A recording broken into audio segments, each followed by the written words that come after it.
New York ছাড়লেন প্রধান উপদেষ্টা ডক্টর মোহাম্মদ ইউনূস। জাতিসংঘ সাধারণ পরিষদের ৮০তম অধিবেশনে যোগদান শেষে বাংলাদেশের উদ্দেশ্যে রওনা হয়েছেন তিনি। ৩০শে অক্টোবর নিউ ইয়র্কের স্থানীয় সময় ১১টা ১০ মিনিটে জন এফ কেনেডি বিমানবন্দর থেকে তিনি দেশের পথে যাত্রা করেন।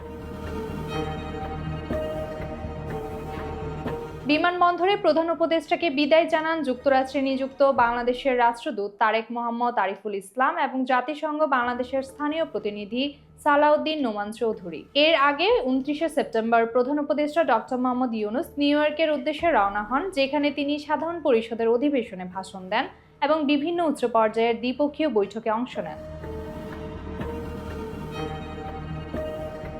সরকারি প্রতিনিধি দলের অংশ হিসেবে প্রধান উপদেষ্টার সফরসঙ্গী ছিলেন ৫ শীর্ষ রাজনৈতিক নেতা। তারা হলেন বিএনপি মহাসচিব মির্জা ফখরুল ইসলাম আলমগীর, পররাষ্ট্র বিষয়ক উপদেষ্টা হুমায়ুন কবির, জামাতে ইসলামীর নায়েব আমির সৈয়দ আব্দুল্লাহ মোহাম্মদ তাহের, জাতীয় নাগরিক পার্টির সদস্য সচিব আখতার হোসেন এবং সিনিয়র যুগ্ম মহাসচিব ডক্টর তাসনিম জারা। এছাড়া জামাতের নেতা মোহাম্মদ নকিবুর রহমানও যুক্তরাষ্ট্র থেকে প্রতিনিধি দলের সঙ্গে যোগ দেন।